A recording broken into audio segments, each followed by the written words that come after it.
तो जय हिंद एवरीवन, स्वागत है आप सभी लोगों का लॉ स्पेक्ट्रम की एक नई वीडियो पे। और आज के इस वीडियो में हम डिटेल में समझने की कोशिश करने वाले हैं डॉक्ट्रिन ऑफ स्टोपल के बारे में। आखिर ये डॉक्ट्रिन ऑफ स्टोपल होता क्या है? हिंदी में इसे विबंध का सिद्धांत कहा जाता है। इसका यूज क्यों किया जाता है, बहुत सारी चीजें अपन जानने की कोशिश करने वाले हैं आज की इस वीडियो में, एकदम आसान सी भाषा में।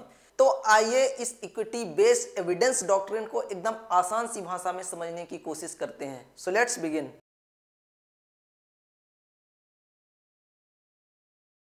तो डॉक्ट्रिन ऑफ स्टोपल के बारे में हमारे भारतीय साक्ष्य अधिनियम 2023 की धारा 121 में बताया गया है, जिसे अपन बाद में तो समझेंगे ही। उससे पहले हम एक कहानी के माध्यम से समझ लेते हैं कि आखिर ये डॉक्ट्रिन ऑफ स्टोपल यानी विबंध का मतलब क्या होता है। तो ये कहानी कुछ ऐसी है कि दो दोस्त होते हैं, एक का नाम होता है रोहन और दूसरे का नाम होता है मीना। दोनों ही एक ही कॉलेज में लॉ कर रहे होते हैं और रोहन एक शहर से होता है जहाँ पे वो कॉलेज रहता है, और जो मीना होती है वो एक गाँव की लड़की होती है जो गाँव से अप डाउन करती है, जिसको बहुत ज्यादा समस्याएं होती हैं आने जाने में कॉलेज। तो एक दिन मीना अपने दोस्त रोहन को कहती है कि यार मेरे को एक कमरा दिला दो, यानी रूम दिला दो रेंट में, जहां पे मैं रह सकूं और अपनी पढ़ाई अपना कॉलेज अच्छी तरीके से आराम से कर सकूं। तो रोहन कहता है कि चलो मैं ढूंढ के बताता हूं तुम्हें, कोई नया कमरा मिलता है अच्छा सा तुम्हारे लिए तो मैं जरूर बताऊंगा। एक दिन क्या होता है, रोहन उस कमरे को देखता है और मीना को बताता है कि यहाँ पे एक मेरा कमरा खाली है, तुम यहाँ आके रह सकती हो और मुझे रेंट पे कर सकती हो। इसके बाद मीना ने उसको 1 साल का पूरा रेंट पे कर दिया और वहां पर रहने लगी। तभी 1 महीने बाद रोहन वहां पर पहुंचता है और मीना से जाकर कहता है कि ये जो तुम कमरे में रह रही हो ये एक्चुअली में मेरा है ही नहीं। तभी मीना के पैरों तले जमीन खिसक जाती है और वो बहुत ज्यादा परेशान हो जाती है। तब यहाँ पे पिक्चर में आता है डॉक्ट्रिन ऑफ स्टोपल। यहाँ पे डॉक्ट्रिन ऑफ स्टोपल पिक्चर में आएगा और रोहन को ऐसा करने से मना कर देगा, यानी कि आप अपने द्वारा कही गई बात को वापस नहीं ले सकते हो। यदि आपके द्वारा कही गई बातों पर कोई दूसरा व्यक्ति विश्वास कर लेता है और उस पर वो एक्ट कर देता है, यानी कि यहाँ पे रोहन की बातों पर मीना ने विश्वास किया और उसकी बातों में आकर के उसने एक्ट कर दिया, यानी कि उस पर विश्वास करते हुए उसने 1 साल का पूरा रेंट रोहन को दे दिया। अब अगर रोहन ऐसा कहता है कि यार उसका कमरा है ही नहीं, किसी और का है, तो अगर किसी और का है तो कोई और व्यक्ति आएगा और वो भी रेंट की डिमांड करेगा, तब वो रेंट कहां से ला कर देगी। तो यहाँ पर रीना जैसे लोगों को प्रोटेक्ट करने के लिए पिक्चर में आता है डॉक्ट्रिन ऑफ स्टोपल, यानी कि इसका सिंपल सा मतलब होता है कि अगर आपने कोई अपनी बातें रख दी हैं और उस पर कोई व्यक्ति विश्वास कर लेता है और उस पर वो अमल कर लेता है, यानी एक्ट कर देता है, कोई ना कोई मूव ले लेता है, तो आप अपनी बातों से पीछे नहीं हट सकते हैं। तो यदि आप ऐसा करते हैं तो आप डॉक्ट्रिन ऑफ स्टोपल की अवहेलना करते हैं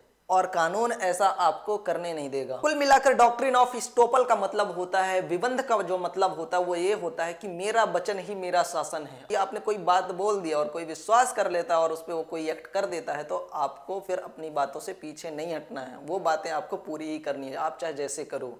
कुल मिलाकर इस कहानी से आपने क्या सीखा दोस्तों? रीना ने रोहन पर भरोसा किया और रोहन तो फ्रॉडिया निकल गया 1 नंबर का। अब ये तो हो गई ये कहानी की बात। अब आइए देख लेते हैं लॉ के पर्सपेक्टिव से कि आखिर सेक्शन 121 यानी 121 विबंध का सिद्धांत यानी डॉक्ट्रिन ऑफ स्टोपल कहता क्या है। लॉ के पर्सपेक्टिव से देखने की कोशिश करते हैं। तो भारतीय साक्ष्य अधिनियम 2023 की धारा 121 के अंतर्गत when one person by their words, actions और silence makes another believe something and act upon it, they cannot deny that fact later in court। इसका सिंपल सा मतलब ये हुआ दोस्तों कि यदि आप किसी को विश्वास दिला देते हो अपनी बातों से, ठीक, और वो विश्वास करके कोई ऐसा काम कर देता है, तो आप अपने शब्दों से पीछे नहीं हट सकते। अगर आप ऐसा करते हैं तो आपको स्यू किया जा सकता है, कोर्ट में आपको घसीटा जा सकता है। ये तो हो गई बेसिकली डॉक्ट्रिन ऑफ स्टोपल के बारे में बातें। अब आइए इसके एसेंशियल एलिमेंट्स के बारे में जान लेते हैं कि आखिर इसके एसेंशियल एलिमेंट्स क्या होते हैं, प्रमुख तत्व इसके क्या क्या होते हैं, उसके बारे में जान लेते हैं कि आखिर डॉक्ट्रिन ऑफ स्टोपल के मेन एलिमेंट्स क्या क्या होते हैं, कि तभी वो माना जाएगा कि वो डॉक्ट्रिन ऑफ स्टोपल है वहां पे। तो यहाँ पर मेनली डॉक्ट्रिन ऑफ स्टोपल के 4 एलिमेंट बताए गए हैं। पहला, there must be a representation of statement, यानी कि कोई ना कोई कथन कहा जाना चाहिए किसी व्यक्ति के द्वारा। जब तक वो कोई बोलेगा नहीं तो कोई विश्वास कैसे करेगा।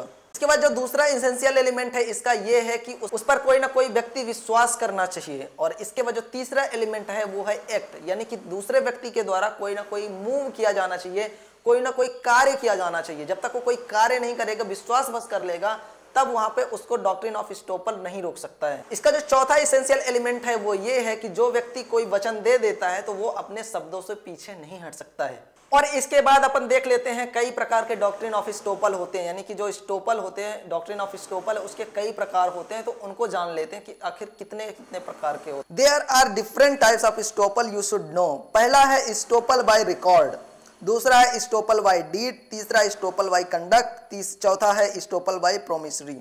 तो ये कुछ इसके टाइप्स हैं जिनको आपको ध्यान में रखना है। इसके बाद हम देख लेते हैं जो कि स्टोपल है उसकी लिमिट कहां तक है, यानी कि कहां पर जो डॉक्ट्रिन ऑफ स्टोपल है वो लागू नहीं किया जाएगा।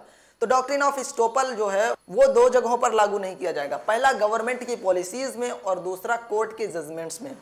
यानी कि सरकार कोई वादे करती है, अगर वो उनको पूरा नहीं करती तो आप उनको कोर्ट में नहीं घसीट सकते हैं। और दूसरा ये है कि अगर कोई कोर्ट अपने दिए गए जजमेंट्स को आगे जाकर पलट देती है तब भी आप यहाँ पर डॉक्ट्रिन ऑफ स्टोपल को अप्लाई नहीं कर सकते हैं। कुल मिलाकर दोस्तों जो डॉक्ट्रिन ऑफ स्टोपल है वो इक्विटी पर बेस्ड है, यानी कि किसी के साथ अन्याय नहीं होना चाहिए। यानी कि अगर कोई कमजोर पड़ रहा है तो उसको सहारा दिया जाना चाहिए। यहाँ पर जैसे आपने देखा होगा कि जो रीना थी वो कमजोर पड़ रही थी, उसके साथ धोखा हो रहा था, उसके साथ अन्याय हो रहा था, तो उसको बचाने के लिए डॉक्ट्रिन ऑफ स्टोपल आया और वहां पर उसने रोहन को स्टॉप किया कि यार आप धोखा नहीं दे सकते हो, आप अपने बातों से पीछे नहीं हट सकते हो, या तो आप उसके पैसे वापस करो, उसको जो नुकसान हुआ है आपकी वजह से वो वापस करो, या कि आप अपने बातों पर अडिग रहो। अगर आप अपने बातों पर अडिग नहीं रहते हो और आप अगर रीना के साथ धोखा करते हो तो आपके साथ एक्शन हो सकता है। तो डॉक्ट्रिन ऑफ स्टोपल बेसिकली ये है कि आप अपनी बातों से पीछे मत हटो।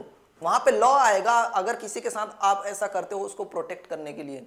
तो यहाँ पे बहुत ही इंपॉर्टेंट डॉक्ट्रिन है ये, और मेरा मानना ये है कि अगर ये ना हो तो भाई कितने सारे लोगों के साथ फ्रॉड हो जाए, जैसे कि यहाँ पे रोहन ने रीना के साथ किया। तो यही था आज की इस वीडियो में। आई थिंक आपको ये कॉन्सेप्ट समझ में आया होगा, और वेयर एक्ट को एक दो बार पढ़ लेना तो चीज़ें और क्लियर हो जाएंगी। मिलते हैं आपसे किसी नेक्स्ट वीडियो में, और तब तक के लिए आप लोग अपना ख्याल रखो। तब तक के लिए जय हिंद, इंकलाब जिंदाबाद।